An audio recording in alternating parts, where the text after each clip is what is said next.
अस्सलाम वालेकुम नाज़रीन, अपनी अपनी ताकत दिखाने के लिए मैदान लग गया है।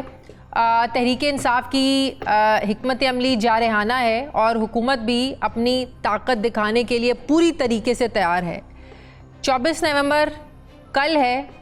क्या अपनी अपनी अनाओं की तस्कीन में 24 नवंबर को क्या ये समझा जाए कोई बड़ा तसादुम होने जा रहा है? तहरीक इंसाफ हो या हुकूमत, ऐसा लग रहा है कि कोई भी अपने मौक़िफ़ से 1 इंच भी पीछे हटने को तैयार नहीं है। कहने को दोनों तरफ सियासतदान हैं, लेकिन ये कैसे सियासतदान हैं, ये कैसी सियासत है जिसमें ना डायलॉग नज़र आता है, डायलॉग मिसिंग है, लचकदार रवैया मिसिंग है, मुफाहमत मिसिंग है। आज नाज़रीन, अगर हमें पाकिस्तानी सियासत में कुछ नज़र आता है तो वो हट धर्मी नज़र आती है, वो ज़िद नज़र आती है, वो सिर्फ मज़ाहमत नज़र आती है। हर कोई अपनी अपनी दुकानदारी चमकाने के लिए रियासत की जो हुर्मत है उसको दाव पर लगा रहा है। उसको तो 2 टके का नहीं छोड़ा। अवाम का दर्द रखने का दावा सब करते हैं, लेकिन मकबूलियत और कबूलियत की लड़ाई में सब भूल गए हैं कि जमहूर और जमहूरियत कहाँ है, अवाम कहाँ है, अवाम का सुख कहाँ है, अवाम के लिए रिलीफ कहाँ है। एक उम्मीद ये थी, आस थी, ख्वाहिश थी कि जो सियासी क़ुव्वतें हैं ये मुज़ाकरात करेंगी, कोई मुफाहमत होगी, कोई अमन की कोई राह निकलेगी। मुज़ाकरात की बात तो हो रही थी। इस्लामाबाद हाई कोर्ट का भी फ़ैसला था जब मोहसिन नकवी साहब को वफाकी वज़ीर दाखिला को बुलाया गया और कहा गया कि आप डायलॉग करें, आप बातचीत करें, तो मोहसिन नकवी साहब ने रब्ता किया चेयरमैन PTI बैरिस्टर गौहर साहब से। बातचीत हुई कि आप अपनी जो है ना वो इस्लामाबाद हाई कोर्ट का फ़ैसला है, हम एहतजाज नहीं करने देंगे, कॉल को आप वापस लें। तो बैरिस्टर गौहर साहब को मैं सुन रही थी, उन्होंने बिल्कुल माना। कॉल आई, लेकिन उनको वक्त भी दिया गया शाम का, लेकिन अभी उन्होंने कोई जवाब नहीं दिया इस बात का। दूसरी तरफ तहरीक इंसाफ डटी हुई है कि कल एहतजाज होगा, ज़रूर होगा, लेकिन इस मुल्क के लिए बेहतर ये है कि मुफाहमत से अमन की कोई राह निकालें। तसादुम की तरफ बढ़ते हुए जो कदम है उनको रोकना चाहिए। इस वक्त मुल्क को कंटेनर से भर दिया गया है। कंटेनर ही कंटेनर देखकर जो लगता है कि इस मुल्क में बहुत कुछ बड़ा कोई तसादुम होने जा रहा है।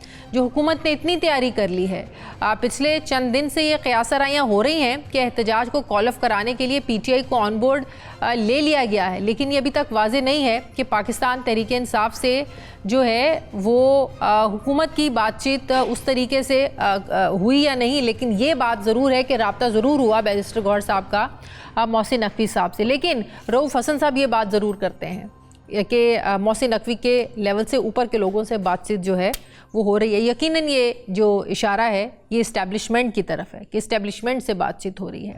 मेरे प्रोग्राम में एतजाज़ अहसन साहब ने भी ये बात की कि उन्हें उनके इल्म में ये बात है कि बातचीत हो रही है, इस्टेब्लिशमेंट से बातचीत हो रही है।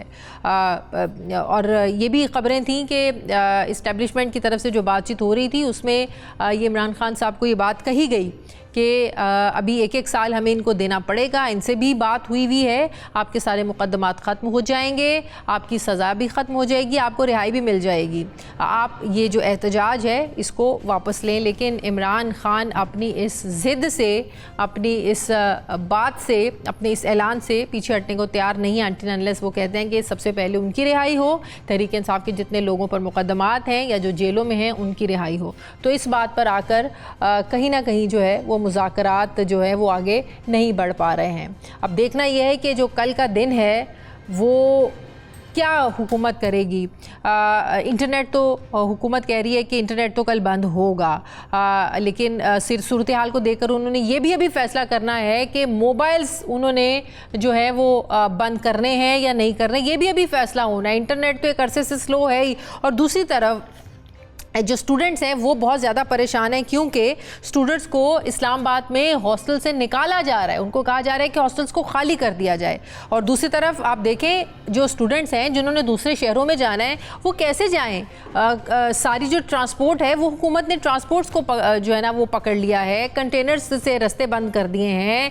अब लाहौर के अंदर से जगह जगह जो है ना वो रास्ते बंद हैं, रिंग रोड को बंद कर दिया गया, इस्लामाबाद के अंदर से रस्तों को बंद कर दिया गया है। तो इस्लामाबाद से हॉस्टल तो खाली आप तब होकर आए ना, जब आपने रास्ते खोले हो, जब हुकूमत ने रास्ते एक तरफ खोले नहीं हैं, ट्रांसपोर्ट को बंद कर दिया गया है, तो जो स्टूडेंट्स हैं वो कहाँ जाएं? तो सबसे पहली तो जिम्मेदारी हुकूमत की ये है कि जो आम शहरी है उसके जो बुनियादी हुकूक हैं, उसका जो पीस है, उसको जो है ना वो तकलीफ़ नहीं होनी चाहिए। हुकूमत को ये ख्याल रखना चाहिए कि जब आप जगह जगह से कंटेनर लगाकर रास्ते बंद कर देंगे तो एम्बुलेंसेस कहाँ से गुजरेगी? क्या लोग घरों में मर जाएं?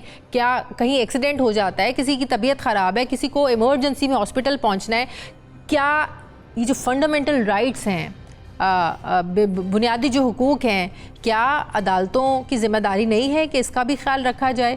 क्या हुकूमत की ज़िम्मेदारी नहीं है कि इसका भी ख्याल रखा जाए? आप देखें पूरे मुल्क में इस वक्त एक अमन व अमान की सूरत हाल, ये भी एक चैलेंज बनी हुई है।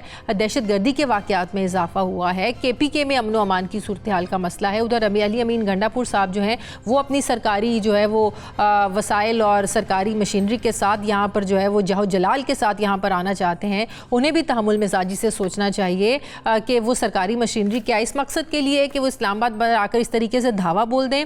आप पुरअमन तरीके से आपने एहतजाज करने की पहले भी बहुत दफ़ा कॉल हुई। 9 मई अभी आज तक आपके गले पे फंसा हुआ है, 9 मई से आप लोग अभी निकल नहीं पाए हैं। दूसरा, अब हुकूमत भी ज़ाहिर है हर दफ़ा 9 मई की आड़ में आपको रोकती भी है, डंडे भी मारती है, आंसू गैस के शेल भी आप पर बरसाए जाते हैं। और अब तो हुकूमत के पास एक बहुत ही मजबूत हथियार इस बार जो आया है वो है इस्लामाबाद हाई कोर्ट का फैसला। इस्लामाबाद हाई कोर्ट के फैसले के बाद हर वज़ीर यही बात कर रहा है कि हम पूरी क़ुव्वत के साथ इस्लामाबाद हाई कोर्ट का जो फैसला है उसको इम्प्लीमेंट करवाएंगे। तो अब जाहिर है डंडे चलाने में भी कोई आर नहीं होगी, आंसू गैस की शेलिंग करने में भी कोई आर नहीं होगी, लाठियां बरसाने में भी कोई आर नहीं होगी।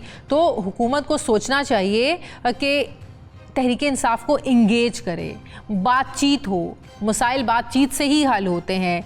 ताकत का इस्तेमाल तो हुकूमतें कर ही सकती हैं। हुकूमत के ताकत का इस्तेमाल करने से कोई हुकूमत बड़ी तो नहीं हो जाएगी, बिल्कुल, इसमें तो कोई दो राय है नहीं। हुकूमत के पास तो ताकत है, ताकत का बेदरगा भी इस्तेमाल कर सकते हैं। लेकिन बात यह है कि अपने ही लोगों पर, अपने ही मुल्क के लोगों पर ताकत का इस्तेमाल करना कोई बड़ाई नहीं है, इससे आप कोई बड़े नहीं बन जाएंगे। इस वक्त मुल्क में जो हालात हैं, अभी आप देखें कि मैं अभी एक रिपोर्ट पढ़ रही थी कि सरकारी आदाद-ओ-शुमार के मुताबिक पिछले 6 महीनों के धरनों और एहतजाज जो हुए, लगभग 1 अरब 20 करोड़ रुपए खर्चा आया, जबकि 1 अरब 50 करोड़ रुपए की मालियत की सरकारी और गैर सरकारी अमला को नुकसान पहुंचा।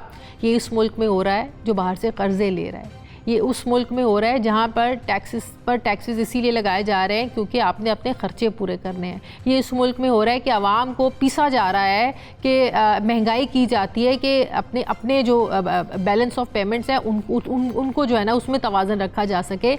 लेकिन हुकूमत इतनी मसरूफ़ है और पैसे हवा में इस तरह उड़ाए जा रहे हैं एक पार्टी के एहतजाज को रोकने के लिए, एक पार्टी के रास्ते को रोकने के लिए।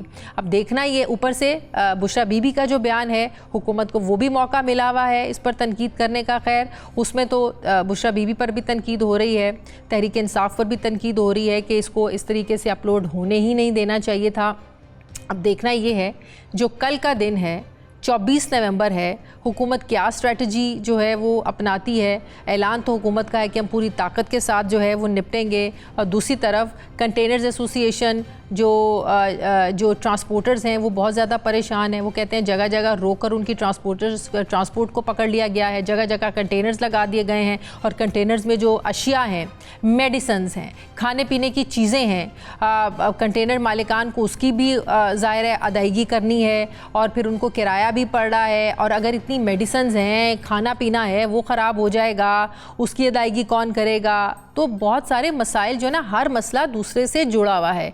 इसलिए हुकूमत को भी और तहरीक इंसाफ को भी दोनों तरीक़ों से ये सोचना है कि पाकिस्तान के अवाम को किस तरीके से आप लोगों ने मसाइल से निकालना है। ये इस बात में हकीकत है कि इस तरह के एहतजाज, इस तरह के धरने आप जेलों से कैदियों को नहीं निकाल सकते।